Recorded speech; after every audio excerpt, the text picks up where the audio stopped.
The Yucatan Peninsula of southeast Mexico is known to have been inhabited from as early as 9000 BC.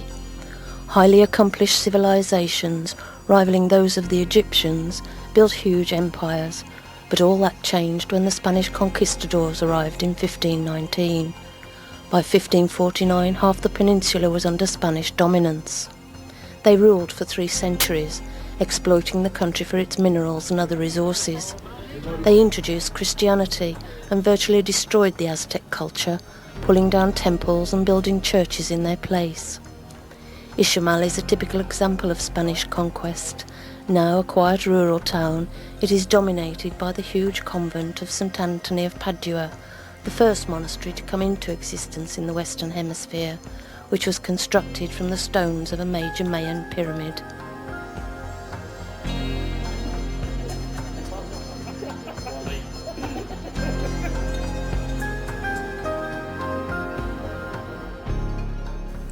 The chief crops of the area are coffee, maize, cotton and henequen. The fibres of the henequen, a sisal hemp, obtained from a cactus-like plant, made the world's finest rope until the development of artificial fibres. At Yaxcopoil, the hacienda can be dated back to the 17th century. One of the best known estates in the area, it typifies the time of the Spanish colony and the boom years of sisal cultivation during the late 19th and early 20th century. An industry that made the area a good living now lies in ruins, leaving the old plantation haciendas and machinery as testimony to better days. Valladolid was originally a Mayan ceremonial centre. Conquered by the Spanish in the mid-16th century, it was reclaimed by the Mayan forces some 200 years later, by which time the classic colonial town had taken root. Staple foods include corn, beans, rice and chilies. What people eat varies according to region, but common throughout the nation are tortillas, the flat corn cake.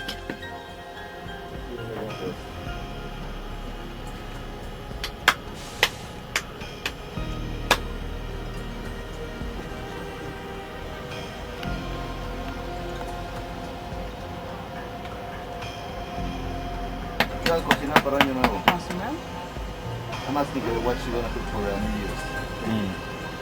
Cochinita. Cochinita. Chicken. Cochinita. You wanna have a taste of that pork fillet. I asked the guys to do a little bit of chicken and a little bit. ¿Qué vas a cocinar para Año Nuevo? I'm asking her what she's gonna cook for New Year's. She is. She is. Does anybody want some? While the father is considered head of the family, it is the mother who runs the household. In rural areas, extended families are common. Following Catholic tradition, the family generally has many children, and feeding them is a major preoccupation. The family plot becomes a small holding, with pigs and chickens, vegetables and fruit trees being a necessity. Chicle, the coagulated juice of the sapodilla, used as the main ingredient of chewing gum, is another of the nation's major exports.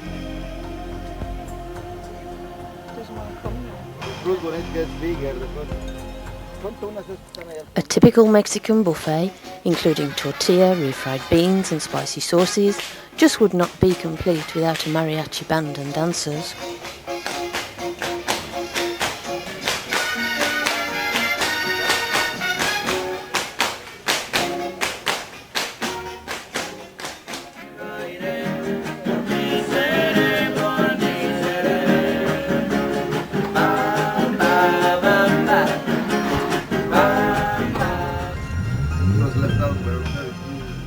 Mérida is the capital of Yucatan state.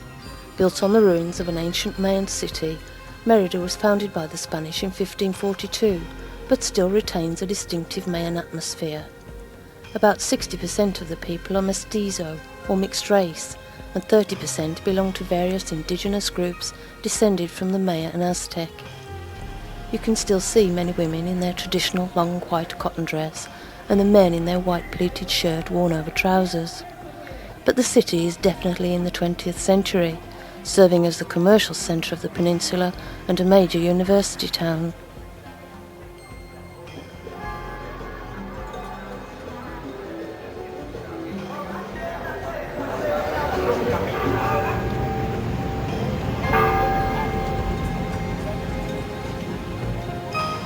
The city's main square, Plaza Mayor, is located on the site where the Spaniards defeated the mayor.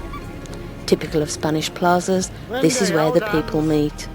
Music and entertainers, food and drink stalls, street vendors, all combined to make Plaza Mayor the place to see and be seen.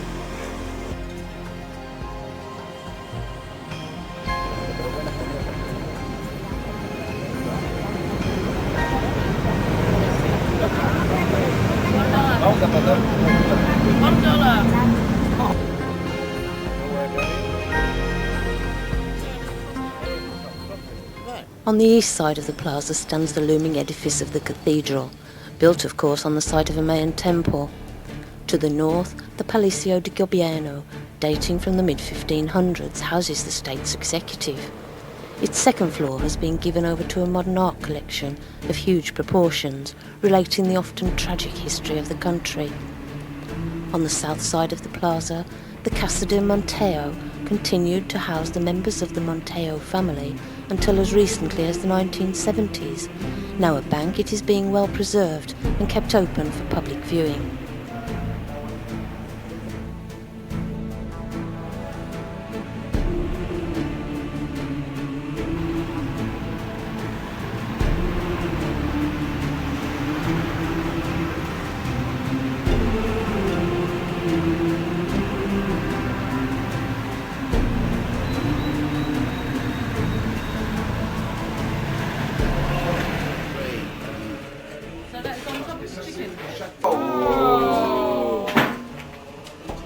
Chicken eggs. Chicken eggs. Our guide Samuel always managed to find us the best places to eat and drink, whether it was included in our itinerary or not.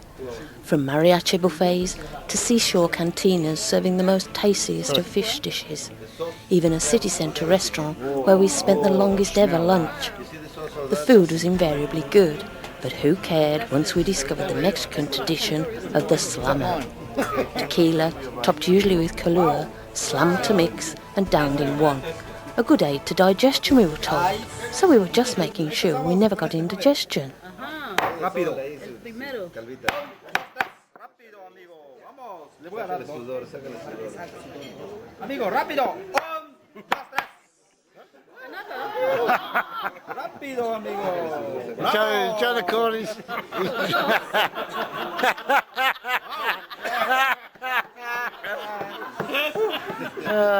Momento. 1, 2. Ya. That's going to kill his... I'm on antibiotics. This is your antibiotic. Nice try, Carol. Bravo. Hey. Jan, get ready with it. Horrible. Oh, thanks. Wow. Bravo.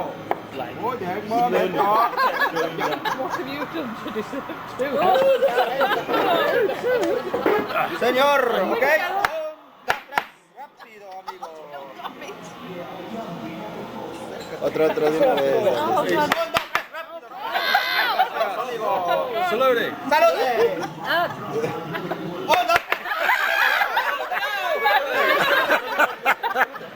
Ahora dale así. It's professional. Bravo. 1, 2, 3. Ya. I think we're going to the hotel. Yeah. 1, 2, 3. Rápido. Don't say salute, I can quite like. Hey. Bravo. Ya. Jan. Señor. 1, 2, 3. Rápido. Hop. To have you. Vamos, amigo. Rápido. Hop. Bravo, señor. Say Steve is the best. Muy bien. Bravo. 1, 2. Ya. Most professional. Come on, let's have Tony on this. Ok. 1, 2, 3. Rápido, amigo. Oh, Bravo! yes. Very good. Okay. Mucho tequila. Hey. Rápido. Dale como así, como así. Hey.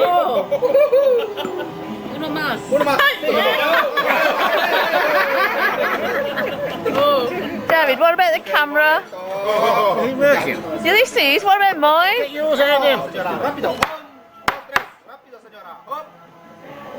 1, 2, 3. Rápido, señora. She's ready for it. Okay. 1, 2, 3. Rápido, señora. Hop. Oh, yeah! Oh, yeah. 1, 2. Ya.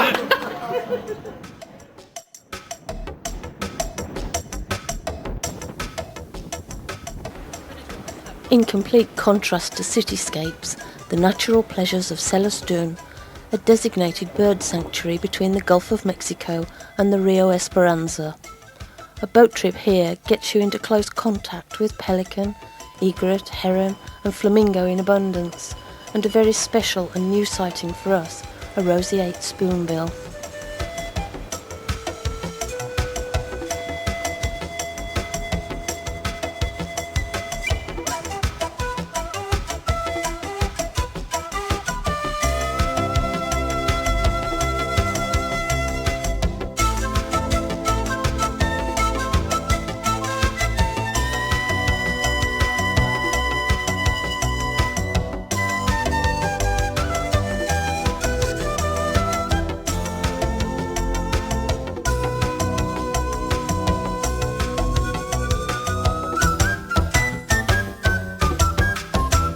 Left-hand side.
Throughout the tropical forest of Mexico and Central America are scattered the ruins of Maya cities, archaeological wonders built by a civilization that dominated this land for 1,000 years.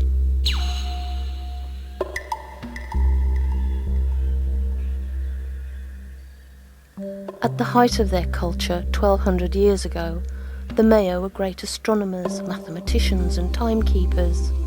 They developed an elaborate written language and a calendar that could predict celestial cycles to within 1 day every 6,000 years.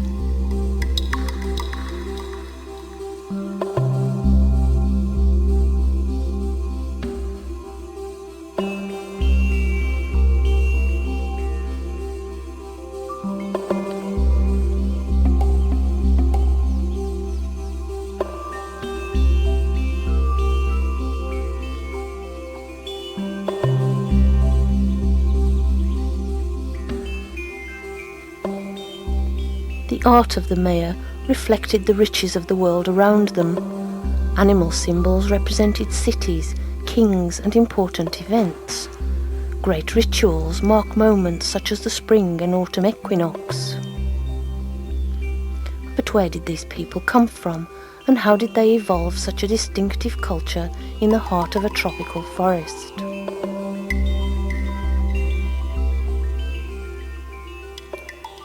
They came from the north some 12,000 years ago. People moved south from the high mountain plateaus of Mexico into the tropical lowlands of Central America.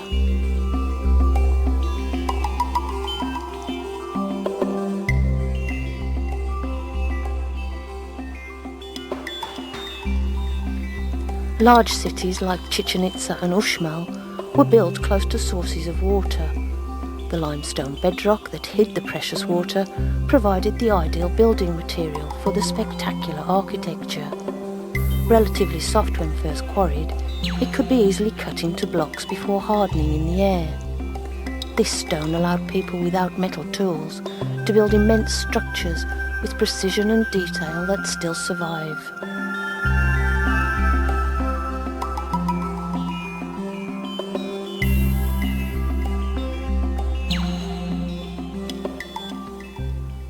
A ball game is always a battle between opposing forces, but in the Mayor's game, the balance of the world was in play.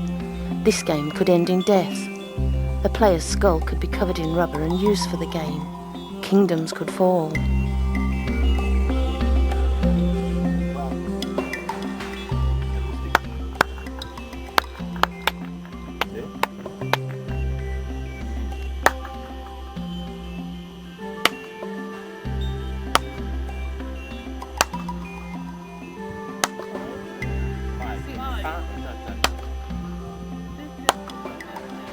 It's supposed to be 7. Yeah. Supposed to be 7.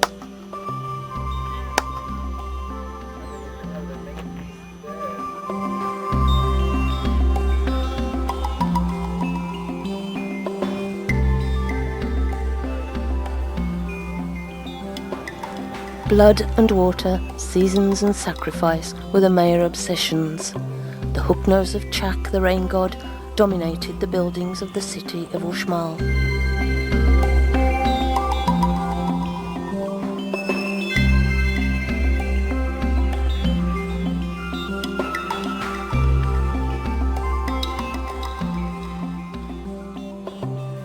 Measurements of time were carved into the walls of their buildings. Days, months and years computed with astonishing accuracy. So exact was the planning of these massive temples that on the autumn and spring equinox, the serpent's shadow descended the pyramid of Chichen Itza, making its way into the underworld.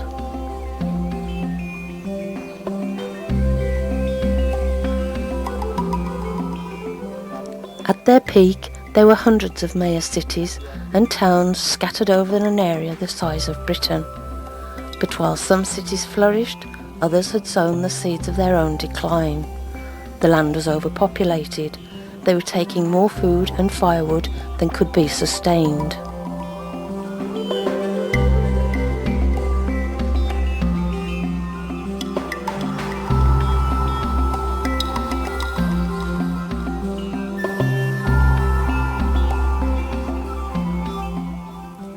To try to maintain the balance of nature, the mayor of Chichen Itza made offerings into their sacred well. The gods had made people from their own blood, but how much blood had to be repaid? If the function of a king was to keep nature in balance, the kings might now perhaps appear useless. The burgeoning aristocracy demanded ever more sacrifice of their peoples and their forests. Perhaps this was a last desperate act of a failing aristocracy to enlist the support of the ancestral gods. This civilization was born 200 years before the Roman Empire began. It was still flourishing 400 years after the barbarians sacked Rome, but now it was dying. In the centuries that followed, nature reclaimed the land of the Maya. The secrets of this great civilization remained hidden in the jungle for hundreds of years. The jungle became so dense that even the memory of these great cities and the millions of people who lived here disappeared.